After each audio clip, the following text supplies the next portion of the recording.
नमस्कार, हरिओम। आदरणीय सज्जनवृन्द, गएको भिडियोमा मैले हजुरहरूलाई हस्तरेखा विज्ञानको औँलाहरूको परिचर्चा गरेको थिएँ, जसमा मैले 4वटा औँलाहरूको हजुरहरूलाई विशद व्याख्या गरेँ। आज बाँकी रहेको एउटा औँला, जो औँला रहेको छ बुढी औँला, त्यसको बारेमा परिचर्चा गर्न गइरहेको छु। बुढी औँला हाम्रो हातको सबैभन्दा महत्त्वपूर्ण औँला हो। औँलाहरूमध्ये यो सर्वश्रेष्ठ औँला हो। यो औँला हेर्नुहोस् त कति महत्त्वपूर्ण छ। हरेक ठाउँमा सही छाप गर्नु पऱ्यो भने, ल्याप्चे लगाउनु पऱ्यो भने बुढी औँलाकै प्रयोग हुन्छ। पाश्चात्य परम्परामा पनि राम्रोको लागि हामीले सङ्केत गर्नु पऱ्यो भने बुढी औँला उठाउने नै उनीहरूको पनि प्रचलन रहेको छ। जन्मदा बच्चाहरूको बुढी औँला यसरी लुकेको हुन्छ। बिस्तारै बिस्तारै चेतनाको विस्तार सँगसँगै यो बुढी औँला उजागर हुन्छ, देखिँदै जान्छ, खुल्दै जान्छ। बुढी औँलाका 3वटा खण्डहरू, पहिलो खण्ड, दोस्रो खण्ड र पुछारको खण्ड, यहाँ 3वटा शक्तिहरू रहेका हुन्छन्। पहिलो खण्डमा इच्छा शक्ति हुन्छ, माथिल्लो खण्ड जो नङ भएको खण्ड। दोस्रो मध्यभागको खण्डमा तर्क शक्ति लुकेको हुन्छ भने पुछारको जो शुक्र पर्वतको खण्ड रहेको छ, यसमा प्रेम भावना समाहित भएको हुन्छ। आउनुहोस् अब बुढी औँला हेरेर हामी केही भविष्यवाणी गरौँ। जसको बुढी औँला सोझो छ, सलक्क परेको छ, सुन्दर छ, त्यस्ता मान्छेहरू आत्मबलयुक्त भएका हुन्छन्, प्रभावशाली हुन्छन्, ज्ञानवान हुन्छन्। बुढी औँला ज्यादा मोटो छ, पछाडिपट्टि फर्किएको बाङ्गिएको छ भने त्यस्ता मान्छेहरू खर्चालु हुन्छन्, व्यर्थमा धन खर्च भइरहेको हुन्छ। तर कोही कोहीमा चाहिँ दानको भावना हुन्छ, दानी परोपकारी पनि हुन्छन्। बुढी औँला पातलो छ, चिल्लो छ र हल्का पछाडि फर्किएको छ भने त्यस्ता मान्छेहरूको चित्त वशमा भएको हुन्छ, शान्त हुन्छन्, सल्लाह सुझाव दिनेवाला हुन्छन्, न्यायप्रेमी हुन्छन्, प्रेमिल स्वभावका हुन्छन् र मेलमिलापमा यिनीहरू विश्वास गर्छन्। जसको बुढी औँला तलबाट माथितिर पातलिँदै गएको छ, चुच्चो हुँदै गएको छ भने त्यस्ता मान्छेहरू काम छिटो गर्नेवाला हुन्छन्, तर पछाडि फर्किएको छ भने खर्चिलो हुने र खर्च ज्यादा गर्ने डर हुन्छ। बुढी औँलाको पहिलो खण्ड कडा र सोझो छ भने त्यस्ता मान्छेहरू आत्मरति, आफू कसैले प्रशंसा गर्यो भने खुसी हुने, जिद्दी हुन्छन्, तर विश्वासिलो पनि हुन्छन् है। जसको बुढी औँला हजुरको के छ त भन्दाखेरिमा बाङ्गो छ।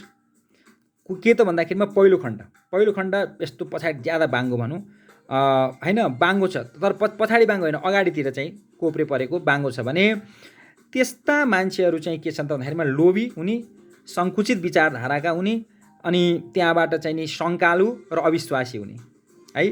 जसको बुढी औँला माथितिर मसिनो मसिनो हुँदै गएको छ होइन त, अनि होइन, अथवा चाहिँ पहिलो खण्डै भनौँ, पहिलो खण्ड भने यही खण्ड भयो। जसको मसिनो छ अनि निर्दो छ, अलिकति कमजोर खालको देखिने खालको छ भने त्यस्ता मान्छेहरू कस्तो हुन्छन् त भन्दाखेरिमा आफ्नो कुरामा अडिग रहने हुन्छन्, के अरे नरहने हुन्छन्, तुलबुले स्वभावका हुन्छन्। बुढी औँला मोटो छ, ज्यादा भद्दापनले युक्त भएको छ, त्यस्ता मान्छे रिसा हुन्छन्, झगडा गर्ने हुन्छन्, झडङ्ग रिसाउने खालका हुन्छन्। बुढी औँलाको पहिलो खण्ड र दोस्रो खण्ड बराबर छ भने त्यस्ता मान्छेहरू इच्छा शक्तिले पूर्ण भएका हुन्छन्, तार्किक हुन्छन्, वैचारिक हुन्छन्, बुद्धिमान हुन्छन् र सबैको आदरणीय हुन्छन्। तर पहिलो खण्ड दोस्रो खण्ड भन्दा ठुलो छ भने त्यस्ता मान्छे चाहिँ महत्त्वकाङ्क्षी हुन्छन् र उनीहरू निर्णय लिन सक्दैनन्, जसै कारणले कार्यमा सिद्धि प्राप्त गर्न सक्दैनन्।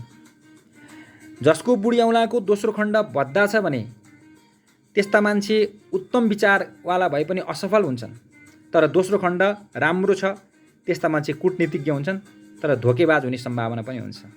शुक्र पर्वत भनेको बुढी औँलाको सबभन्दा पुछारको खण्डलाई शुक्र पर्वत भनिन्छ।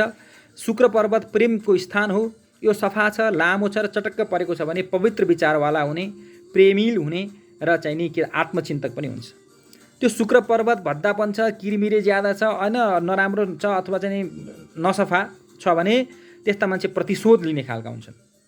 बुढी औँला र कान्छी औँलाको नापका आधारमा बुढी औँला चाहिँ कान्छी औँलाको नापमा लामो छ भने त्यस्ता मान्छे बुद्धिमान हुन्छन्, तर बुढी औँला कान्छी औँलाको नापमा यदि लामो छ भने बुद्धिमान हुन्छन्, तर कान्छी औँला चाहिँ लामो छ भने त्यस्ता मान्छे राजनीतिज्ञ हुन्छन्।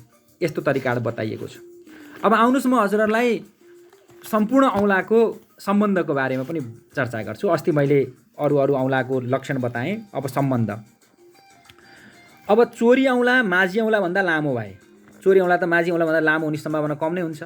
चोरी औँला माझी औँला भन्दा लामो छ भने त्यस्ता मान्छे जिद्दी हुन्छन्, बौलाहा हुन्छन् त्यस्ता मान्छे है। अनि चोरी औँला माझी औँला भन्दा धेरै नै सानो छ भने लजालु खालको डराउने स्वभावको हुन्छ। अनि चोरी औँला माझी औँला बराबर छ भने यो सम्भावना धेरै कम हुन्छ यदि छ भने भनेको जस्तो नेपोलियन बोनापार्टको थियो भन्ने कुरा छ। चोरी औँला र माझी औँला बराबर छ भने त्यस्ता मान्छे दिग्विजयी हुन्छन्, क्षमाशील हुन्छन्, हैन, पराक्रमी हुन्छन्। चोरी औँला साइले औँला भन्दा लामो छ भने, अब चोरी र साइलेमा जाउँ, सकेसम्म बराबर हुनुपर्छ, तर यदि चोरी औँला चाहिँ साइले औँला भन्दा लामो छ भने त्यो मान्छे यशस्वी हुन्छ, आशावादी पनि हुन्छ। चोरी औँला साइले औँला भन्दा छोटो छ भने त्यो मान्छे महत्त्वकांक्षी हुन्छ। माझी औँला र साइले औँलाको सम्बन्ध हेर्नुहोस्, माझी औँला साइले औँला भन्दा लामो छ भने, लामै हुन्छ प्राय, त्यो मान्छे उपकारी हुन्छ, कला साहित्यमा अभिरुचि मात्र होइन सफल पनि हुन्छ।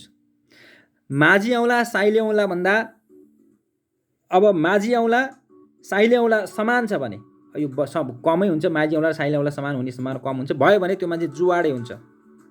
तर छोटो त छोटो, ज्यादै नै छोटो छ भने चाहिँ त्यो मान्छेमा बुद्धिदोष हुन्छ, त्यो मान्छे आफ्नै कारणले त्यो चाहिँ नि अनेक प्रकारका हानि असफलताहरू बेहोर्नु पर्ने हुन्छ। अब साइली र कान्छीमा जाउँ, साइली र कान्छी औँला समान छ भने त्यो मान्छे उदार परोपकारी हुन्छ। अब मेरो त धेरै नै कान्छी औँला छोटो छ है, त्यो मान्छे के हुन्छ, साइली र कान्छी औँला समान भए त्यो उदार परोपकारी अनि स्पष्ट वक्ता हुन्छ। अनि साइली औँला लामो छ भने त्यो लामै हुन्छ सबैको, त्यस्ता मान्छेहरू चाहिँ नि शिल्पकलामा, कारिगरीमा, हैन, अनि रचनात्मक काम गर्नको लागि योग्य हुन्छ है। अब कान्छी औँला र चोरी औँलामा जाउँ, कान्छी औँला र चोरी औँला बराबर छ भने त्यो मान्छे विद्वान, वैज्ञानिक र रसायनशास्त्री हुन्छ। मेरो पनि छैन, मेरो पनि कान्छी औँला छोटै छ। यसरी आफ्नो औँला कस्तो कस्तो छ मैले दुईटा पार्ट 4 र अब आउने पार्ट, यो अहिले चलिरहेको पार्ट 5, यो दुईटामा मैले औँलाहरूको विश्लेषण गरेको छु। हजुर राम्रोसँग हेरिबक्सेला।